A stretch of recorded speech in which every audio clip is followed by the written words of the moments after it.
E eu quero chamar a sua atenção para algo, que quando a Bíblia estabelece um padrão de que a mente humana não acompanha a mente divina, eu brinco que até Deus, querendo explicar, teria um problema enorme, que era se fazer entender por seres de uma mentalidade muito inferior.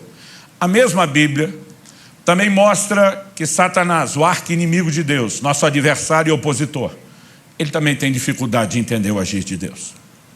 E na verdade esse é o segundo elemento que eu quero explorar na mensagem hoje. Eu olho para alguns crentes e me aborrece ver que alguns crentes dão moral demais para o diabo. Eu quero hoje gastar um pouquinho de tempo exaltando a grandeza e a soberania de Deus e fazendo um pouco caso do cão, pisando um pouco nele. Eu quero te mostrar que o diabo não é isso tudo que alguns estão achando. Eu quero te mostrar que a Escritura nos apresenta uma visão que é importante na fundamentação da nossa fé. E para que você consiga entender isso, eu quero te mostrar um paralelo. Se você puder me acompanhar em Mateus, no capítulo 16. Nós temos uma pergunta de Jesus aos seus discípulos no verso 13. Quem dizem os homens ser o Filho do Homem?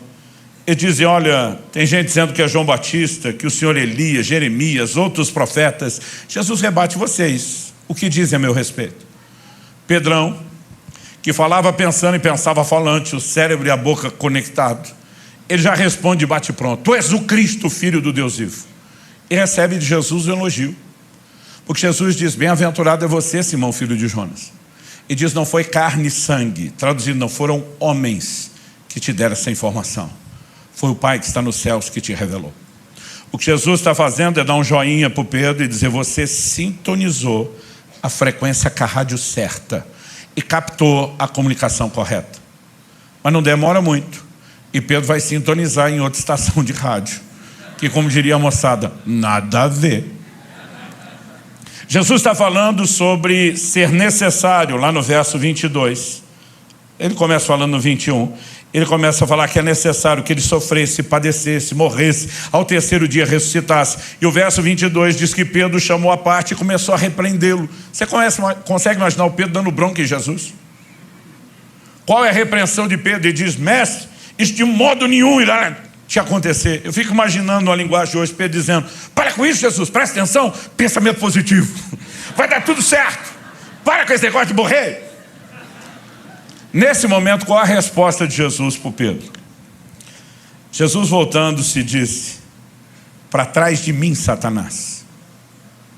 Outro dia alguém falou, pastor, Jesus chamou Pedro mesmo de Satanás. Não. Assim como quando ele disse que quem revelou que Jesus era o Cristo era o Pai que estava nos céus. Ele não estava chamando Jesus não estava chamando Pedro de Deus. Quando ele fala de uma inspiração maligna, ele não está chamando Pedro de Satanás. Ele está falando de qual frequência de rádio foi sintonizada. Quem está entendendo? Então agora Jesus não está mais falando com Pedro. Ele está falando com a fonte de influência maligna por trás de Pedro. E ele diz, para trás de mim, Satanás, porque não cogitas. Outra tradução, como NVI diz, não pensa. A Nova Almeida atualizada, não leva em consideração as coisas que são de Deus, e sim as que são dos homens. Aqui a Bíblia está estabelecendo um padrão sobre a mente e a forma de pensar do diabo. Ela não está no nível e no patamar de Deus. Está no nível e no patamar humano. Não pensa nas coisas que são de Deus, e sim nas que são dos homens. Pastor, o diabo, como anjo caído que é, ainda que caído, continua sendo anjo. Ele não tem uma mente superior à nossa, sim, e muito. A Bíblia diz que sua sabedoria se corrompeu, não que ele a perdeu. E é por isso que a Bíblia vai falar dos seus ardis, das suas maquinações, porque a sabedoria foi agora distorcida para o mal. Ou seja, o processador dele, falando em linguagem de computador, pode ser melhor que o nosso. Mas o sistema operacional é o mesmo. A forma de pensar e processar da mente de Satanás está no nível humano, não no patamar divino. Isso significa o quê? Que se os homens não entendem o agir de Deus, Satanás e o reino das trevas também não. Pastor, isso por acaso é algum tipo de notícia boa? Sim. Por que é uma boa notícia? Porque ao não entender a forma de Deus agir, mesmo em suas tentativas de resistência, Satanás não é páreo para a multiforme sabedoria de Deus. Olha o que diz Efésios capítulo 3, dos versos 8 até o 10. Efésios 3, de 8 a 10 diz assim: a mim, Paulo está falando, o menor de todos os santos, foi dada essa graça de pregar aos gentios o evangelho das insondáveis riquezas de Cristo. Ele está falando de coisas que não se sondam, não com a mente humana. E manifestar a todos qual é a dispensação do mistério. Veio de mistério, leia-se segredo. Que durante tempos passados esteve oculto em Deus. Lugar de oculto, você pode ler escondido. Esteve oculto em Deus que criou todas as coisas. E isso para que agora, não mais como era no passado, pela igreja, a multiforme sabedoria de Deus se torne conhecida dos principados e das potestades nas regiões celestiais, segundo o eterno propósito, verso 11, que Deus estabeleceu em Cristo Jesus, nosso Senhor. Então vamos entender algo. Paulo está dizendo que durante muito tempo no passado, Deus manteve algumas coisas em oculto, em segredo. E ele fez isso, por quê?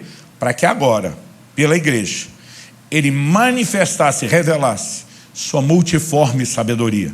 Sabedoria de Deus é tão grande, é tão expansiva, é tão fora da nossa capacidade de mensurar, que a única tentativa bíblica de dar um adjetivo que o homem entenda é multiforme, ela tem muitas formas. Ou seja, ela além de gigantesca, imensurável, imprevisível. Mas Deus fez questão de usar a igreja e o momento do aparecimento da igreja no cenário para jogar na cara dos principados e potestades sua multiforme sabedoria. A geração de meus pais tinha um ditado que repetiam com frequência e já caiu em desuso. Para indicar esperteza, eles diziam assim: enquanto você está indo, eu já estou voltando. Na verdade, isso é um encurtamento de uma outra versão que diz: enquanto você está indo com milho, eu já estou voltando com o fubá pronto. Eu diria que enquanto o diabo está indo, Deus já foi e voltou eternas vezes. E ele está mandando uma mensagem de que na obra redentora, no propósito em Cristo, ao levantar a igreja, ele jogou na cara dos principados e potestades sua multiforme sabedoria. Quando você olha para a Escritura ao longo do Antigo Testamento, não é clara a ideia de que Deus enviará seu Filho, que se fará homem e que precisará morrer por nós.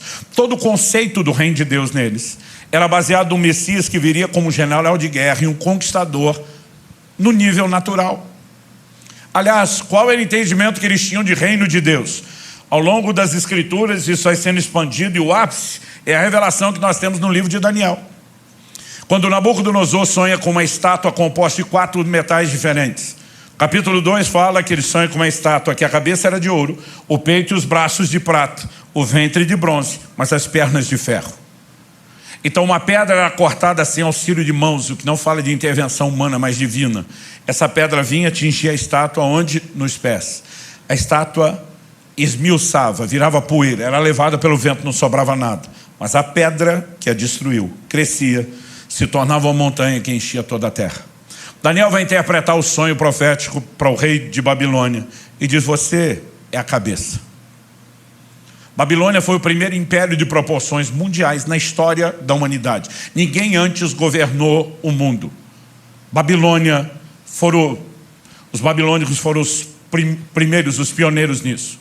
Mas ele olha para o rei e diz: depois de ti se levantará um reino inferior ao teu. Ou seja, mudança de metal é mudança de reino.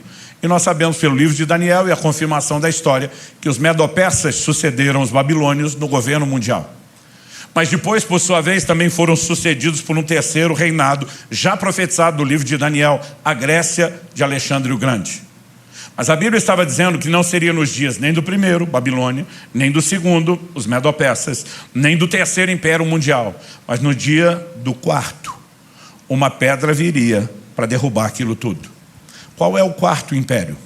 Romano. Quando que Jesus aparece dizendo: o tempo está cumprido e o reino de Deus é chegado? Nos dias do quarto império. É por isso que a expectativa estava altíssima. Todo mundo estava dizendo: a qualquer momento Deus vai derrubar o reino dos homens. Mas a expectativa deles era de um reino humano.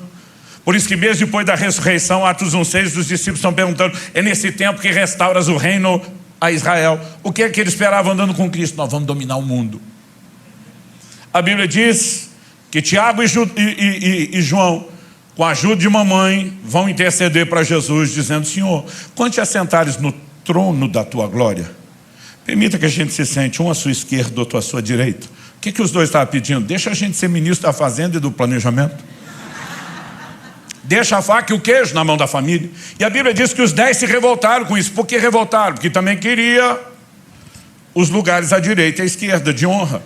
A maioria deles teve dificuldade para enxergar o aspecto espiritual. Por quê? Porque essas profecias não eram tão claras. Por que não eram tão claras?